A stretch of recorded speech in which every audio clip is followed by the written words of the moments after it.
전남대부터 보시면 전남대는 여수캠이 있습니다. 광주캠하고 여수캠이 있는데 여수캠에서 여수 캠퍼스에서 공학계열과 해양수산 쪽을 광역 모집을 실시합니다.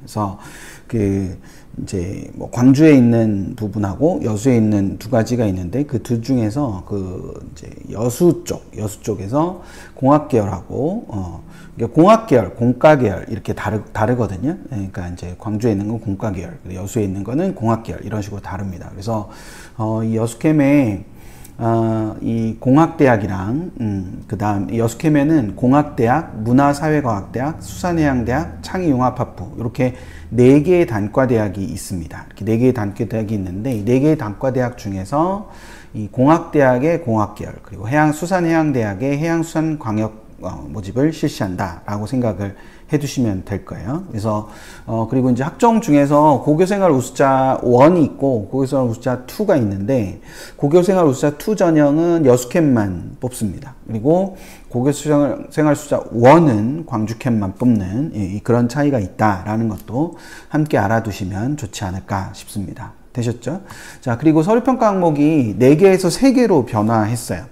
오늘 이제 전남대, 전북대, 그 다음에 충남대, 충북대를 이렇게 보실 텐데, 그렇게 붙어 있는 대학들이 좀 비슷한 경향을 가지고 있는 것들이 있는데, 그 중에 하나가, 이제 여기에 그 서류평가 항목이 4개였던 그 전남대, 전북대가 모두 3개로 변화합니다. 3개로 변화해서, 우리가 익히 아는 것처럼, 이제 진로 역량, 학업 역량, 공동체 역량으로 바뀌는데, 전남대 같은 경우는 진로 역량을 40%를 보고요. 그리고 학업 역량을 30%를 보고 공동체 역량을 30%를 봅니다. 그래서 모든 대학이 그랬던 건 아니지만 앞에서 봐왔던 대학들을 잘 떠올려 보면 공동체 역량은 20%이거나 10%이거나 이런 경우가 많았는데 공동체 역량이 30%가 됐고 진로 역량도 학업 역량보다 더 높죠. 그래서 학업 역량이 40%, 학업 역량이 30%, 진로 역량이 40%이기 때문에 결과적으로 보면은 진로와 공동체 역량이 좀 강화가 됐어요. 근데 이제 진로와 공동체 역량이 강화가 됐는데 제가 학생부 평가에서 적용 변수다, 이렇게 적용이 변수다 저렇게 써놓은 거는 이 진로와 공동체 역량이 강화된 거는 맞지만 결과적으로 특히 이제 공동체 역량이라는 건 변별이 그렇게 막 쉽지 않고 그리고 진로 역량이라는 것도 이제 막 궁극적으로 막 그렇게 많이 드러나는 부분이 강한 친구들도 있지만 그렇지 않은 친구들도 많이 있기 때문에 결과적으로 실제로 학생부 평가에서 이것이 얼만큼 반영될 것인가 라는 부분은 올해 입시가 끝나봐야 좀 알 수 있을 것이다. 그래서 약간 변수가 있다. 그러니까 전남대 학종은 약간 변수가 있을 수 있다. 전년도까지와는 조금 다른 경향의 결과값들을 좀 만들어낼 수도 있을 거다라는 그런 생각을 하나 해보게 됩니다. 그리고 이제 또 하나는 여기 보시는 것처럼 자율전공학부가 4년이 있고 1년이 있어요. 이거 좀 특이하죠. 자율전공학부 4년이 있고 자율전공학부 1년이 있고 그러면 이제 우리가 통상적으로 우리가 보통 얘기하는 자율전공학부나 자율전공학부 무전공 모집으로 모두를 다 뽑는 이런 모집 단위는 자율전공학부 1년에 해당한다고 보시면 돼요. 반면에 자율전공학부 4년은 서울대 자전처럼 이제 소속의 변경이 없고 자기 설계 전공이랑 그 다음에 1개 이상의 전공을 선택해 가지고 그러니까 자기 설계 전공이라는 게 있고 하나 더 전공을 선택해 가지고 나중에 졸업할 때 이 하나 더 선택한 전공으로 졸업을 할 수 있는 겁니다. 근데 그 옆에 이제 자기 설계 전공이 따로 있는 거죠. 이게 이제 자율전공학부 4년입니다. 그래서 이거는 소속의 변경이 없다라는 것이 굉장히 큰 특징이고 우리가 보통 말하는 자율전공은 1년짜리를 말하는 거죠. 그래서 1년 후에 전공을 선택하는 걸 말합니다. 여기서 이제 한 가지 제가 2024 폐지 후 부활이라고 써놨는데 이거는 그러니까 2023까지 자율전공학부 1년짜리가 있었어요. 근데 그게 정시에만 2명을 뽑고 만학도 전형이라 그래가지고 그 만학도 전형으로 인원을 좀 뽑았거든요. 인원이 많지는 않은데 열 몇 명 정도 되는데 그 열 명 되는 인원 중에서 2명은 정시로 일반 전형으로 뽑았는데 나머지 인원은 이 만학도 전형에 해당하는 그 학생들만 이렇게 지원할 수 있도록 하는 자율전공학부 1년이 있었는데 그게 이제 작년에 하루 쉬었다, 한 해 쉬었다가 2024학년도에 자율전공학부 1년이 폐지가 됐어요. 폐지가 됐다가 올해 다시 인원이 좀 늘었죠. 59명으로 늘면서 1년 후에 전공을 선택하는 걸로 이렇게 변화가 됐다라는 점, 이제 그걸 생각을 하시면 될 겁니다. 되셨죠? 이게 재밌는 거 하나 있잖아요. 그죠? 자율전공학부 4년, 자율전공학부 1년 이렇게 나누어서 한다. 근데 이번에 평가 요소가 학종의 서류 평가 요소가 변경됐기 때문에 약간의 변수가 좀 있을 수 있다. 그러니까 이 바뀐 걸 가지고 이제 올해 한 다음에 내년에 이제 하게 되면 결과들이 좀 있는 상황인데 올해는 그런 게 없으니까 그런 부분의 변화가 좀 있을 수 있다라는 거, 그걸 하나 생각을 해두시면 될 것 같습니다. 아까 말씀드린 것처럼 이제 전남대처럼 이렇게 그 학생부 종합전형의 평가 요소가 변경이 된 부분이 있는데 그 이전에 굉장히 큰 폭으로 광역 모집이 진행이 됩니다. 올해. 그래서 거의 그 개별 전공 모집이 없다고 보시면 돼요. 개별 전공 모집이 거의 없고, 전부 다 이제 뭐가 돼버렸냐면은, 이 광역 모집이 돼버렸어요. 광역 모집이. 그래서 광역 모집이 돼버렸는데, 그래서 여기에 지금 보시면 여기 괄호 안에 있는 숫자는 뭐냐면, 제 PT가 좀 그렇죠. 이렇게 설명 안 들으면 뭔지 잘 모르는 그런 PT죠. 그래서 여기 이제 공학계열 1하고 2가 있는데요. 공학계열을 1과 2로 나누어서 뽑는데 공학계열 1에서 21개 모집 단위를 선택할 수 있고 공학계열 2에서는 4개 모집 단위만 선택할 수 있다는 거예요. 그러니까 이게 그 모집 단위 선택을 표현하는 겁니다. 그래서 그 농업생명과학 계열은 14개 모집 단위를 선택할 수 있다는 거죠. 그리고 뭐 사회과학 계열은 4개의 모집 단위 선택할 수 있고, 그러면서 이제 사범대 안에 사회과 교육학부가 생기고 과학교육학부가 생겨요. 그래서 이게 왜 이거는 사회과 교육학부, 이거는 왜 과학교육학부인지, 과가 빠졌는지 잘 모르겠는데 어쨌거나 그 공식적으로 거기에 모집 요강에 나와 있는 명칭은 사회과 교육학부. 그래서 4개의 전공이 합쳐진 거고, 과학교육학부도 4개의 전공으로 선택을 할 수 있다. 그래서 공학계열하고 자연과학 계열은 1, 2로 각각 나뉘죠. 이렇게 나뉘고 나머지 이제 이런 사회과 교육학부나 과학교육학부는 사범대 안에 들어있지만 광역 모집 이렇게 된다라는 그 부분이 되는 거예요. 그래서 인원이 이제 그만큼 늘어난 부분이 있기 때문에 사실은 이제 뭐 광역 모집을 하게 되면 어떤 결과를 가져올지는 모르죠. 사실은 알 수가 없습니다. 알 수가 없는데 전반적으로 그 단과대학의 전체 전에도 한번 말씀드렸는데 단과대학, 그러니까 이번에 이거는 좀 다르게, 그러니까 전체 자율전공이 아니라 광역 모집을 한다. 그럼 광역 모집을 한다라고 하면 우리가 기본적으로 그 단과대학 안에서 모집 단위들이 있을 거 아닙니까? 그 모집 단위를 세 덩어리로 나눴을 때 그 첫 번째 덩어리와 두 번째 덩어리의 중간 지점쯤에 광역 모집 단위가 위치할 가능성이 있다라고 말씀을 드렸죠. 이건 어디까지는 예측이지만, 그래서 그런 부분에서 교과 전형 같은 경우는 그런 내용을 좀 생각을 하시면서 보시면 될 겁니다. 그러니까 다시 한 번 더 말씀드리지만 이렇게 뭐 예를 들면 여기서 공학계열 1 같은 경우에 21개 모집 단위가 있는데 그 21개 모집 단위가 전체적으로 일렬로 쫙 줄을 섰을 때 7개씩 덩어리를 만들 수 있잖아요. 그럼 그 7번째와 8번째 사이 정도, 그 정도 선에서 어떤 이 광역 모집 단위의 결과가 나올 가능성이 있다. 물론 이제 인원이 굉장히 뭐 대학마다 좀 다르기 때문에 인원이 굉장히 많은 대학들이 존재하는 경우, 그런 대학들이 존재하는 경우에는 조금 더 이제 뭐 이게 밑으로 떨어질 개연성은 있겠죠. 왜냐하면 인원이 많으니까 그런 부분들이 있기 때문에 뭐 경쟁률이나 이런 부분도 봐야 되는 거고 여러 가지로 생각을 해봐야 되는 거겠죠. 그래서 그 부분을 생각을 해주시면 될 것 같고, 그 다음으로 이제 생각을 해봐야 되는 부분은 인문대학 같은 경우는 수시에서는 개별 전공 모집을 합니다.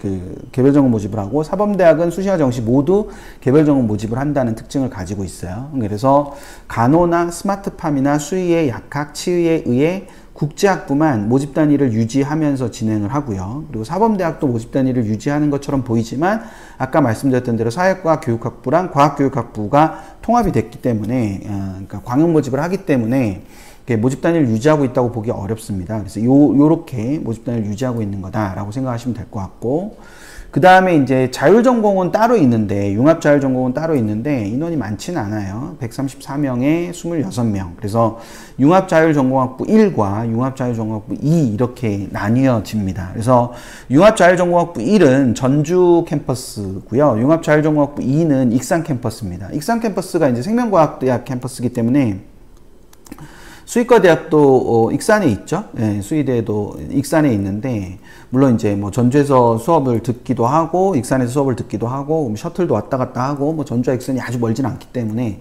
예, 그렇게 진행을 하긴 하죠. 근데 이 융합자율전공학부 1과 융합자율전공학부 2로 나누어서 선발을 한다. 근데 문제는 여기서 보는 것처럼 아까 말씀드렸던 뭐 간호나 수의회, 약학, 의회, 치의, 사범대, 전자공, 컴퓨터 인공지능을 제외하고 을인데 르이 돼버렸네요. 이 컴퓨터 인공지능을 제외하고 이런 오타를 또 못 참죠. 이런 거 좀 이렇게 넘어가야 되는데 이런 오타를 또 참을 수가 없지 않습니까? 을로 바꿔야죠. 그래서 이런 것들을 이런 그 인공지능을 제외하고 캠퍼스 구분 없이 전공 선택이 가능합니다. 그러니까 융합자율전공학부 2로 들어갔지만 2로 들어갔지만 전주 캠퍼스를 선택할 수 있다는 겁니다. 그런 식으로 나타난다는 특징이 있으니까 그 특징도 하나 생각을 해두시면 될 것 같습니다. 되셨죠? 캠퍼스 구분이 없이 가능하다. 그러니까 이렇게 이제 캠퍼스가 여러 개로 나뉘어져 있는 경우에 특히 자율전공을 서로 나누어서 각각의 캠퍼스별로 자율전공을 뽑는 경우에 이 캠퍼스가 교차가 되는 곳이 있고 교차가 되지 않는 곳이 있고 있습니다. 그러니까 뭐 대표적으로 경희대 같은 경우도 국제 캠퍼스와 서울 캠퍼스가 자유전공과 자율전공으로 나뉘어지는데 그 자유전공과 자율전공이 서로 동시에 이렇게 교차해서 선택이 안 되죠. 그런 부분의 차이를 생각을 해주시면 될 것 같고, 그리고 서류평가 항목이 3개로 줄어들었는데 그 3개로 줄어드는 과정에서 아까 전남대와 다른 점은 학업과 진로가 똑같이 40%고 공동체 역량이 20%의 값을 가지고 있다. 그래서 전남대가 생각하는 인재상과 전북대가 생각하는 인재상이 좀 다르다라고 생각할 수 있겠죠. 그래서 그런 부분의 차이를 이렇게 우리가 좀 보면 되지 않을까 싶습니다. 되게 이렇게 소규모로 자전이 생기긴 했는데요. 78명이 생겼습니다. 78명이 소규모 자전이 생겼습니다. 그래서 특히 수시로만 선발을 해요. 그래서 교과 일반 전형으로 22명, 그 다음 교과 지역 인재로 9명, 그 다음 종합 일반 전형으로 33명, 그리고 종합 지역 인재로 14명, 이렇게 해서 종합 전형을 조금 더 많이 뽑죠. 근데, 교과 일반 전형은, 수능 최저를 적용하지 않아요. 그러니까 지금 제주대 교과 일반 전형에서 그러니까 제가 지금 순간 조금 헷갈렸어요.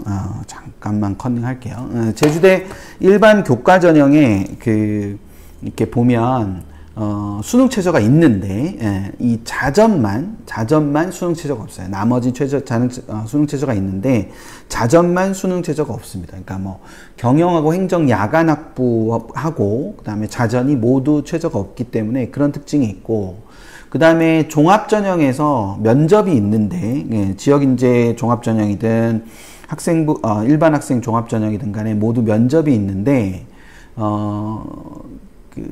자유전공만 면접이 없어요. 특히 이제 종합 지역인재 전형은 자전만 뽑거든요. 자전만 뽑는데 면접이 없다라는 거. 이제 그 부분 하나 생각을 해두시면 될 것 같고, 일부 모집 단위에서 수능 최저가 완화된 특징이 있습니다. 그래서 제주대의 일반 전형, 그러니까 교과 일반 전형을 혹시 쓰시게 된다면 수능 최저가 완화된 부분이 있는 것에 대해서 주목하실 필요가 있어요. 그래서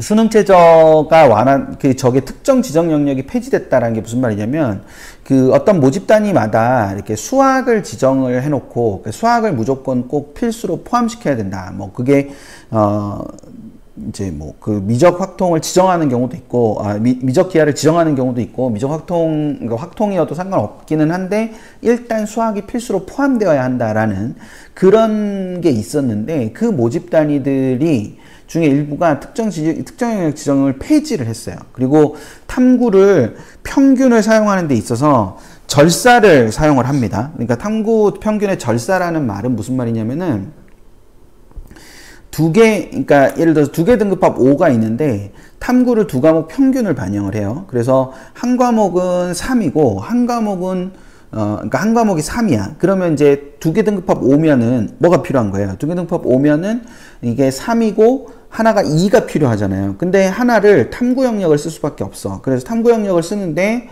탐구가 하나는 2등급이고 하나는 3등급이야. 그러면 2등급, 3등급이니까 합치면 5등급이고 평균을 내면 2.5등급이잖아요. 그러면 예를 들어서 이게 그냥 별 말이 없는 경우에는 이 하나가 3등급이고 탐구 평균을 했을 때 2.5등급이니까 합치면 5.5등급이니까 5등급 이내에 해당하지 않잖아요. 그러니까 뭐 평균을 쓰는데 뭐 0.5를 살리냐 마냐 이게 중요한 게 아니고 그냥 5등급 이내라고 했는데 그 5등급 이내에 5.5니까 5등급 이내를 넘었잖아요. 그러니까 이게 충족을 못 시키는 거죠. 근데 탐구 평균을 절사한다라는 말이 있는 대학은 그 0.5 값을 없애는 거예요.